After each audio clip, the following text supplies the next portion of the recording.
प्रिय विद्यार्थियों, पिछले क्लास के अंदर हमने अध्ययन किया था विकासवाद के विकास, उद्गम और कारणों का। आज हम चर्चा करने वाले हैं व्यवहारवाद के मुख्य सिद्धांत एवं आधार पर।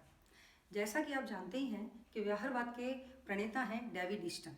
डेविड ईस्टन ने अपने एक लेख करेंट मीनिंग ऑफ बिहेवियरलिज्म के अंतर्गत व्यवहारवाद के 8 सिद्धांतों का उल्लेख किया है, जिन्हें हम उसके सिद्धांत, विशेषताएं, आधार के नाम से जानते हैं।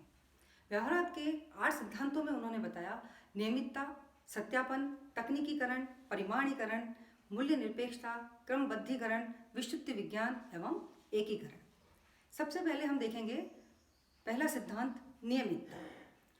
व्यवहारवादी मानते हैं कि व्यक्ति के व्यवहार में कुछ तत्व सामान्य लक्षण पाए जाते हैं और नियमित रूप से वे लक्षण जो हैं सक्रिय होते हैं। इससे व्यक्ति के आपसी व्यवहार को जानने में और समझने में आसानी रहती है। यानी कि व्यक्ति के व्यवहार में कुछ तत्व ऐसे पाए जाते हैं जो नियमित रूप से दिखाई देते हैं और उन्हीं के आधार पर हम किसी भी व्यक्ति के व्यवहार का विश्लेषण कर पाते हैं। दूसरा सिद्धांत, सत्यापन, कि मानवीय व्यवहार की जो सामग्री एकत्रित गई है, अर्थात जो आंकड़े एकत्रित किए गए हैं, वे काल्पनिक नहीं होने चाहिए। प्रमाण के आधार पर उनको सत्यापित किया जाना चाहिए, तभी सिद्धांत हम आगे बढ़ा पाएंगे।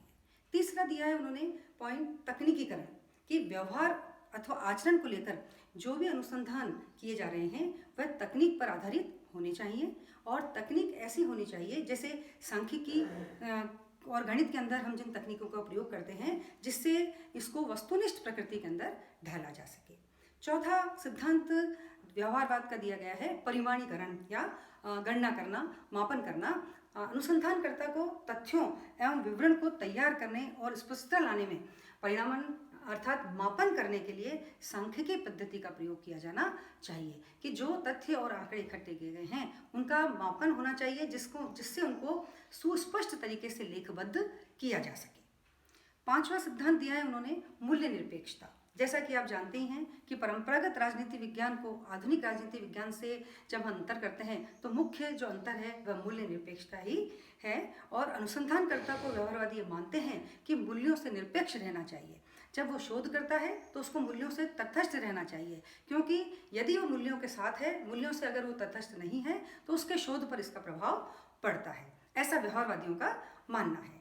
छठा उन्होंने सिद्धांत दिया है क्रमबद्धीकरण, कि व्यवहारवाद के अनुसार जो शोध अनुसंधान है वो क्रमबद्ध होने चाहिए, है ना। और अनुसंधान में जो संबद्धता और क्रमबद्धता है वो ज्ञान के दो ऐसे रूप हैं जो परस्पर आपस में जुड़े हुए हैं, अर्थात सिद्धांत को और तथ्यों को आपस में जुड़ा हुआ होना चाहिए, क्रमबद्धीकरण होना चाहिए उसका।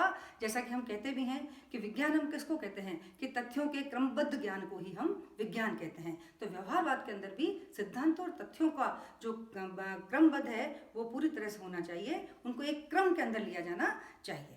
सातवां जो सिद्धांत उन्होंने दिया है वह है विशुद्ध विज्ञान, कि विशुद्ध विज्ञान में व्यवहारवादी राजनीति विज्ञान को अन्य जो आधारभूत विज्ञान है उसी की भांति विशुद्ध विज्ञान बनाना चाहते हैं। और वह ये चाहते हैं कि जो ज्ञान का प्रयोग है वो वैज्ञानिक उद्यम और सिद्धांतक बोध को आधार अंग मानकर करना चाहिए। मतलब वैज्ञानिक उद्यम और सैद्धांतिक बोध दोनों साथ साथ ही कार्य करने चाहिए, तभी जो शोध है वो विज्ञान का रूप ले पाएगा।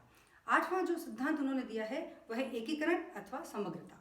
व्यवहारवादी ऐसा मानते हैं कि मनुष्य का जो व्यवहार है और मनुष्य का व्यवहार एक संपूर्ण इकाई होता है और व्यवहार का जो अध्ययन है वो संपूर्ण इकाई के रूप में ही किया जाना चाहिए, उनको टुकड़े टुकड़े के रूप में नहीं किया चाहिए। जब हम व्यक्ति के व्यवहार का अध्ययन संपूर्ण इकाई के रूप में करेंगे तभी हम किसी निष्कर्ष पर, किसी रिजल्ट पर पहुंचेंगे। तो इस प्रकार डेविड ईस्टन ने व्यवहारवाद के 8 आधार बताए